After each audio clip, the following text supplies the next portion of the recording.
Senhor Landerson Silva, o que você tem a nos dizer sobre o Enem? Aí, Gabi, só quem viveu sabe.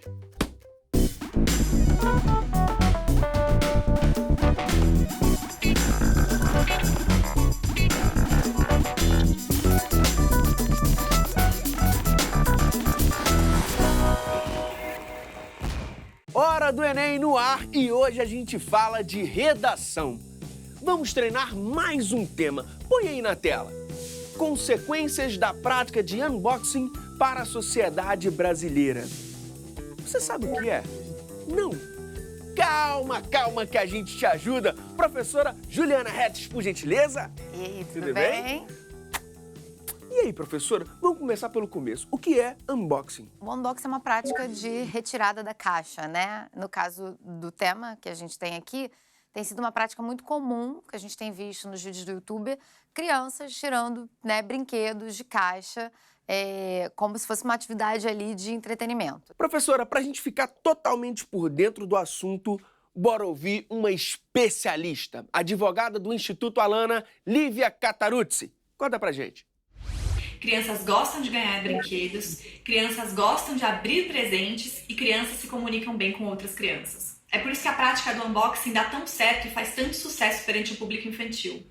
As crianças estão no ambiente digital e, assim como acontece com outras redes sociais, elas acabam criando perfis, criando canais em sites de compartilhamento de vídeos e ali apresentam elementos do seu cotidiano, inclusive presentes que elas ganham das famílias. O problema é que a linha entre anúncio e entretenimento no YouTube é quase imperceptível. O mercado sabe disso e se utiliza dessa zona cinzenta para justamente direcionar a publicidade velada ao público infantil. As empresas enviam seus produtos a esses canais e as crianças influenciadores digitais acabam promovendo esses produtos ao público infantil que acompanha.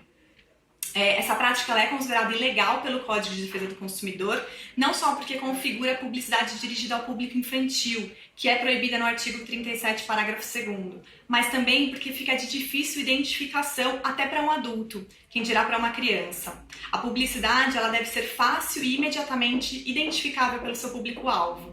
E nesse ambiente digital em que se confunde brincadeira com anúncio, entretenimento com anúncio, é quase impossível identificar uma prática como essa. Então ela é duplamente ilegal, a prática do unboxing. Por ser dirigida ao público infantil e também porque fica difícil essa identificação pela criança. Muito obrigado, Lívia. Bom, com tudo isso em mente, eu te pergunto, por que esse tema é tão importante, professora? É o princípio do Enem, né? É uma prática que tem sido bastante recorrente na sociedade brasileira. Então, quem tem irmão, irmã pequena, primo pequeno, enfim, filho, filha, já deve ter percebido que essas crianças têm assistido bastante, tem sido uma preferência, muitas vezes uma preferência diante de desenhos animados, de filmes, as crianças têm preferido assistir os vídeos em que outras crianças abrem presentes, né? Então, é importante a gente se voltar para essa temática, para a gente refletir quais são os impactos, por que tem acontecido esse tipo de prática. Bora dar uma olhadinha num texto que fala sobre tudo isso que a gente está conversando? Vamos lá.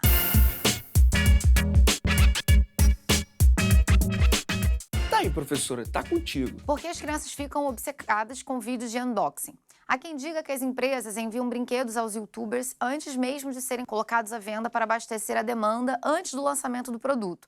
Alguns parecem resenhas sobre os prós e contras de um produto, outros soam mais como publicidade. Tem ainda aqueles que gravaram os filhos abrindo o presente, jogaram na internet e o vídeo acabou viralizando. Segundo a pedagoga e especialista em rotina infantil, Camila Lavagnoli, o problema reside na criança se envolver diariamente com esse tipo de conteúdo de forma despropositada, pois torna-se uma forma de estímulo ao consumo.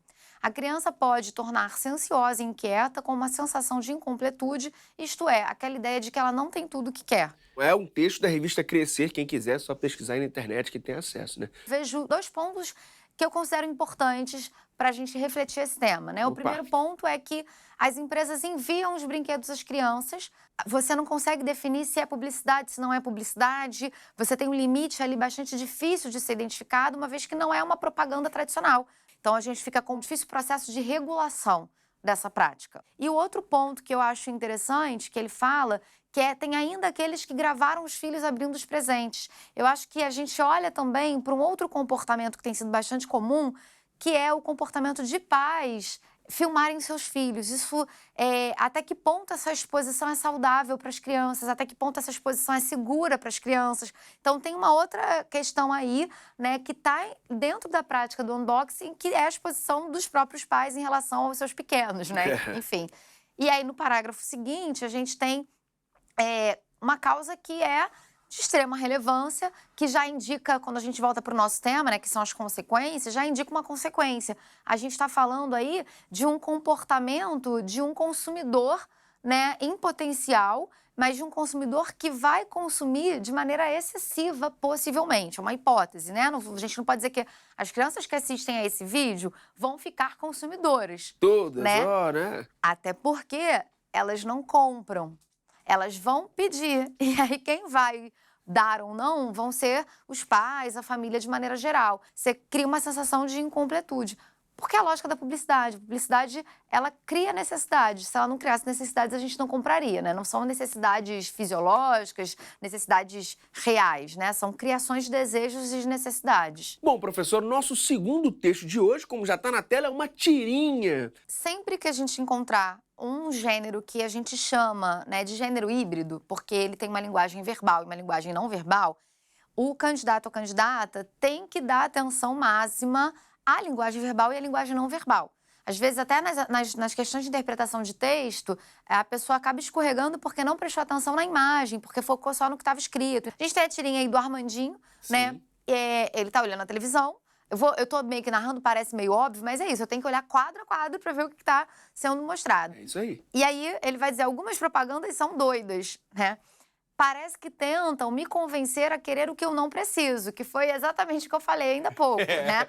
Enquanto eu tô lendo os textos de apoio, eu posso também criar um mecanismo na minha cabeça, sempre treinando em casa, né? Eu tô lendo, eu tô pensando o que é causa, o que é consequência, o que é solução, mas eu também tô tentando trazer para minha memória aquilo que eu já li, aquilo que eu já ouvi, aquilo de filme, de texto, de livro, na aula de história, na aula de geografia. Quando eu olhei isso aqui, me vieram dois momentos históricos que podem ser aí o seu repertório sociocultural, né? Que podem entrar na introdução e na fundamentação ao longo do desenvolvimento. A gente teve a Revolução Industrial, porque ele está falando de construção de necessidade. Antes da Revolução Industrial, havia uma lógica de consumo que era um pouco mais direta. A necessidade de se vestir, de se alimentar, as pessoas compravam. Quando você tem a Revolução Industrial, você tem uma lógica produtiva em larga escala e você precisa vender.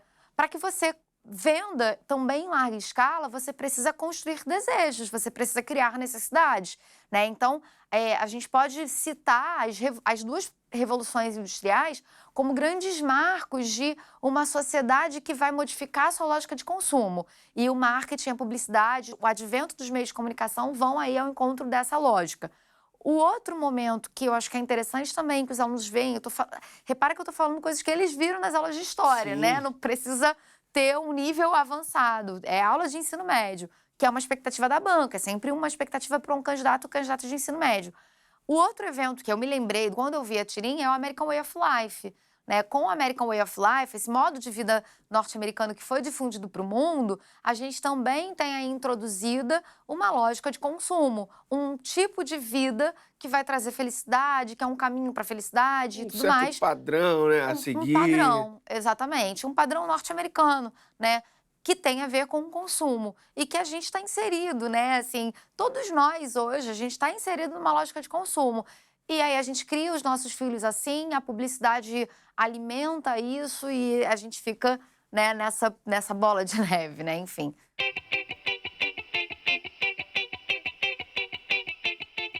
Professora, a partir dos textos de apoio, que teses a gente pode propor?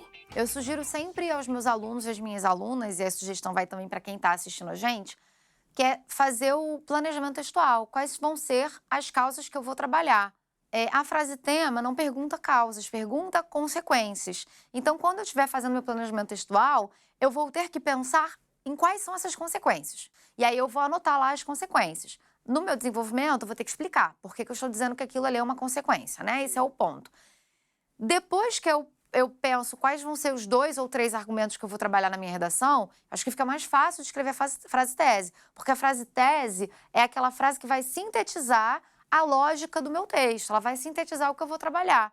Talvez o candidato ou candidata pudesse começar a frase tese, que fica sendo a última frase ali no parágrafo de introdução, como é necessário destacar o quanto, por exemplo, né, o impacto na relação de consumo da criança a partir dessas práticas. Ele está sugerindo para a banca que ele vai falar efetivamente dos impactos, ele pode até introduzir, é importante destacar o quanto de impacto negativo tem na vida da criança ao lidar cotidianamente com as práticas do unboxing. Ele demarca que ele vai trabalhar os impactos negativos ao longo do texto. Ele ainda não demarca quais são esses impactos. Isso é uma possibilidade de tese. Agora, ele também pode fazer, ou ela, um outro tipo de tese que a gente vai chamar de tese mais organizadora, mais explícita, que vai indicar quais são os argumentos. Por exemplo, né, pode falar assim, é possível dizer o quanto de relação de consumo excessiva está implicada nesse tema, junto a uma exposição das crianças que estão nos vídeos. Então, ele já meio que... Já direciona ali, ó. Ele já indica que ele vai falar num parágrafo sobre o consumo excessivo, sobre a potencialidade de construir um indivíduo extremamente consumidor, e num outro parágrafo sobre a exposição dessas crianças, né? E aí tem, acho que, uma lógica dupla dessa exposição. A exposição das crianças que assistem, elas estão expostas a essa prática, porque está ali no YouTube, é desregulado, né? Você não sabe se é propaganda, se não é, então é difícil de você aplicar a lei que vai proibir esse tipo de publicidade. Então, uma exposição das crianças que assistem, mas também a exposição das crianças que estão no vídeo. Hoje, a gente treina o tema Consequências da Prática do Unboxing para a Sociedade Brasileira. Professor, num tema como esse, se a gente pensar consequências da prática do unboxing para crianças brasileiras, a gente perde nota? Não, porque acho que dá pra gente pensar a partir de 2 lógicas. O texto de apoio é fundamental pra gente compreender o que o Enem está esperando. Certo. Fala de crianças e fala dessas consequências para as crianças, né? Então, olhar esse tema e olhar o texto de apoio, essa conjugação leva o candidato e a candidata a falar de crianças. Me parece óbvia essa relação. E aí a outra lógica que a gente pode ter aí, né, o outro pensamento a gente olha para a sociedade brasileira, não são adolescentes e adultos, né, em grande medida, que estão vendo no YouTube, né, o unboxing, são as crianças. Então, quando a gente olha alguma coisa extra-tema, né, olha para a nossa realidade, a capacidade analítica do candidato e da candidata vai levá-lo à reflexão de que tem a ver com crianças. Tem alguns pontos aí, né? Eu comentei que os pais são as pessoas que compram, né? Os responsáveis, a família, muitas vezes, né? Os pais precisam monitorar o que as crianças estão vendo no YouTube, né? Porque quem dá o celular, na maior parte das vezes, é a gente. Seja como uma propriedade mesmo da criança, seja porque a criança está vendo do nosso celular. Então, a gente precisa ficar olhando, né? Estar ali de olho e até limitar o tempo que a criança fica no celular. E os pais colocam os filhos para fazerem os vídeos. Parece que quando a gente olha esse tema, né, os pais estão muito envolvidos nisso. Até porque são os responsáveis, né? Seja pai, seja qualquer outro responsável, é a pessoa quem tutela a criança. Então, eles têm que ter essa responsabilização também e eles vão naturalmente aparecer na redação. Ou uma argumentação madura, a presença dos pais tem que aparecer ali no texto.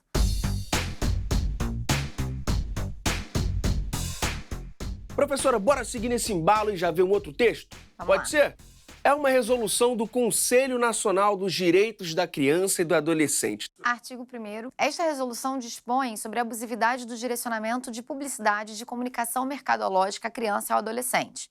Por comunicação mercadológica, entende-se toda e qualquer atividade de comunicação comercial, inclusive publicidade, para a divulgação de produtos, serviços, marcas e empresas, independentemente do suporte, da mídia ou do meio utilizado. A comunicação mercadológica abrange, dentre outras ferramentas, anúncios impressos, comerciais, televisivos, spots de rádio, banners e páginas na internet, embalagens, promoções, merchandising, ações por meio de shows e apresentações e disposição dos produtos nos pontos de vendas. O que facilita no Enem é que sempre que ele trabalha uma temática que já tem alguma lei, né, quase sempre, a gente olha as outras edições, ele coloca ali a lei, ele coloca a resolução, enfim, que vai ajudar, né, a pessoa. Mas quando você falou, lê aí, eu já olhei para a fonte. A primeira coisa que eu fiz, é a dica que eu dou para os candidatos e para as candidatas. Eu pego, né, me deparo com um texto que só de a gente olhar, a gente pode não ser especialista em lei, em resolução, em nada. Mas a gente olha, ele tem uma estrutura, eu conheço, né, esse gênero aí, isso aí parece uma lei. Aí eu olho lá Diário Oficial, é uma lei, uma resolução, o que seja. Eu olhei a data, 2014. 2014 é ontem. E aí, olhando essa data, eu consigo, inclusive, problematizar melhor o que esse texto traz. A gente está falando, então, de comportamentos por parte do Estado bastante recente em relação à regulação das publicidades. E se ele é recente, a gente ainda está engatinhando, né? Tanto para a sociedade ser conscientizada desse aspecto, quanto para multas, para eventuais punições para quem não cumpre aquilo que o Estado está propondo. A gente vê lei, já pensa na proposta de intervenção, tá certo? Tá muito certo, porque assim, eu vou propor que o Estado faça alguma lei ou faça, né, alguma resolução que seja, bom, ele já fez, o Enem já está me dando. Então, me parece que o problema não é esse, me parece que o problema é posterior à feitura da lei, né? Eu sempre falo, quando a gente pensa na legislação, a legislação é um passo de uma política pública, mas esse passo precisa vir acompanhado de outras ações. Então, se a sociedade ainda tem essa prática, né, se a gente ainda não consegue, a gente consegue ver os impactos negativos do tema que a gente está falando, a gente vê essa prática sendo cada vez mais forte, né, e tal, a gente talvez tenha uma falha na resolução. E aí, que falha é essa? É isso que eu vou refletir no Enem para poder fazer a minha redação e para pensar na solução, porque pode ser divulgação da lei, pode ser uma maior ação do Estado. Fiscalização. Uma fiscalização, não sei, né? Pode ser campanhas para que as pessoas saibam que existe e saibam também os danos, né? Porque eu falei aqui né, da importância dos pais nesse processo, e a gente está falando de consequências negativas, parece que eu estou dizendo que os pais são todos horríveis e estão deixando as crianças ali.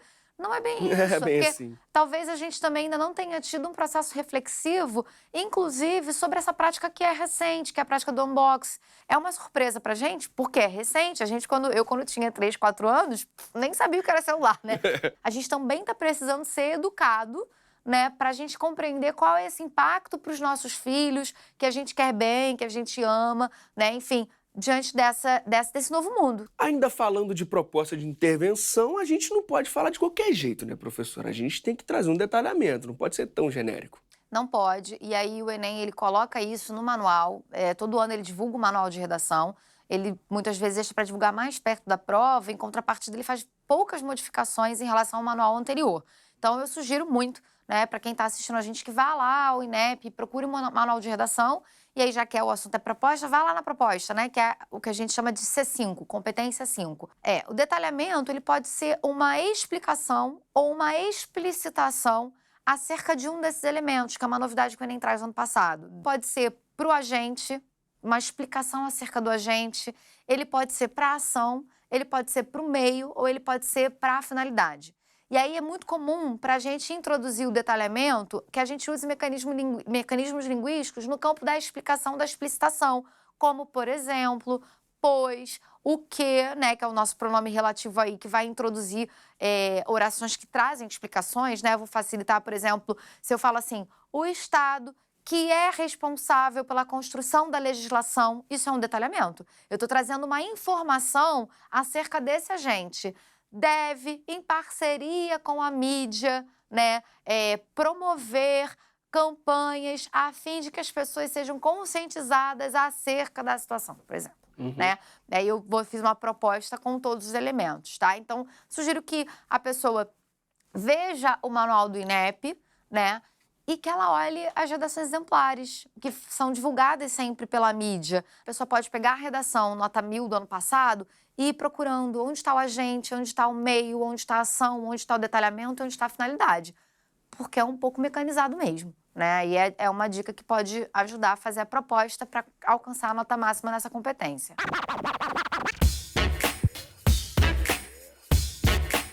Agora, professora, se eu não conheço a prática do unboxing e eu abro a minha prova e tem um tema como esse, eu consigo fazer a redação? Eu acho que acalenta o coração de quem está assistindo o seguinte: o Enem não vai apresentar um tema que você não vai conseguir fazer, porque ele traz um texto de apoio. Eu acho, por exemplo, o tema da manipulação do comportamento por meio do controle de algoritmos um tema difícil. Eu considero um tema relativamente difícil, mas o Enem explicava. Então, não tem por que se desesperar, porque se a gente fizer uma leitura atenta do texto de apoio, vai ajudar bastante. E chegou a hora da gente desembrulhar o nosso Momento Pop Prof.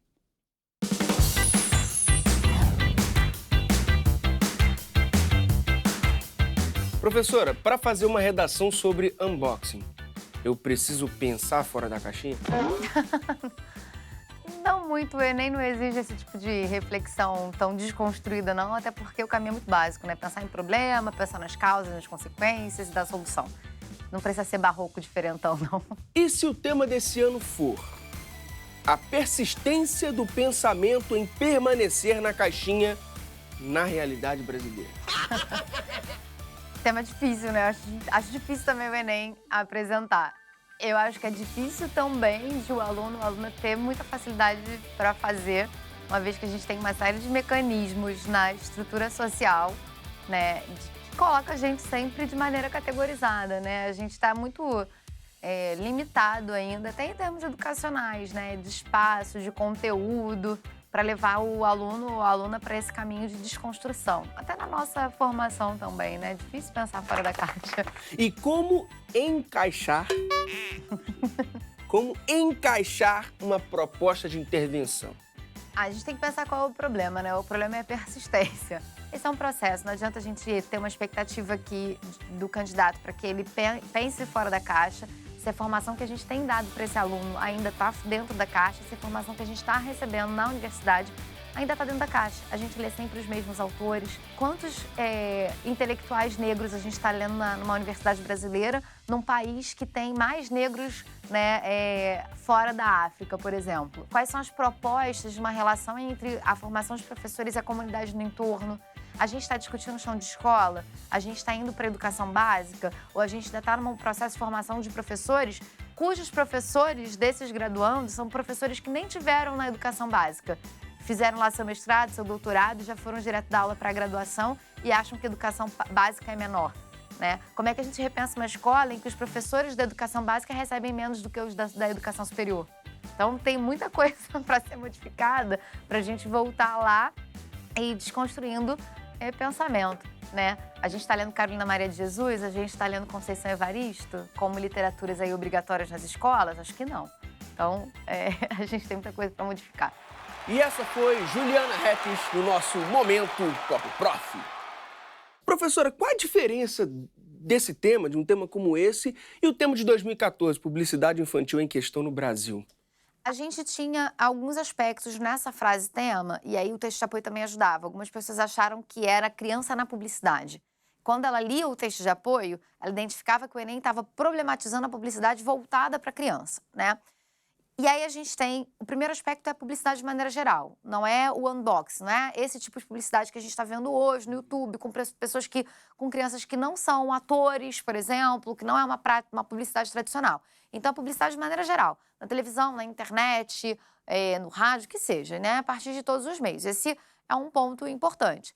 O outro ponto importante, me parece, a própria expressão consequências. Porque no tema que a gente viu no programa hoje, a gente tem um direcionamento que é falar das consequências. Quando eu vou explicar as consequências, eu certamente vou tocar nas causas. Por que eu estou dizendo que isso é uma consequência? Porque vem de tal coisa que vai levar a tal coisa, ou seja, eu vou tocar na causa, de todo modo. No tema publicidade infantil em questão no Brasil, não me pedia para falar de consequências. O foco não era necessariamente consequências. A consequência ia passar também pelo meu texto. Porque me parece, inclusive, quando eu falo da consequência, eu estou trazendo algum elemento concreto da sociedade que me faz dizer que aquilo é um problema. Porque tem alguma consequência negativa, Sim. né? Eu vou acabar falando disso. Mas não era o foco da redação. O foco era falar sobre publicidade em questão do Brasil e qual é a questão da publicidade no Brasil atual. Lá já era uma falta de regulação, tinha a ver também com consumismo, né? Tinha a ver com a importância de os pais perceberem. São temas muito próximos, mas você tem suportes diferentes, você tem foco diferente, que é o caso do youtuber na questão do unboxing no Brasil. Perfeito. Professora, muito obrigado mesmo por ajudar a gente mais uma vez. Muito obrigado. Eu agradeço o convite, é sempre bom estar com vocês. Opa, então volte sempre. Bom, a gente fica por aqui, mas antes você já sabe, se perdeu algum episódio é só acessar tvescola.org.br ou youtube.com/tvescola. Até a próxima. Aquele que não é mais Lander. Ex. É um ex-Highlander. Ex-Lander.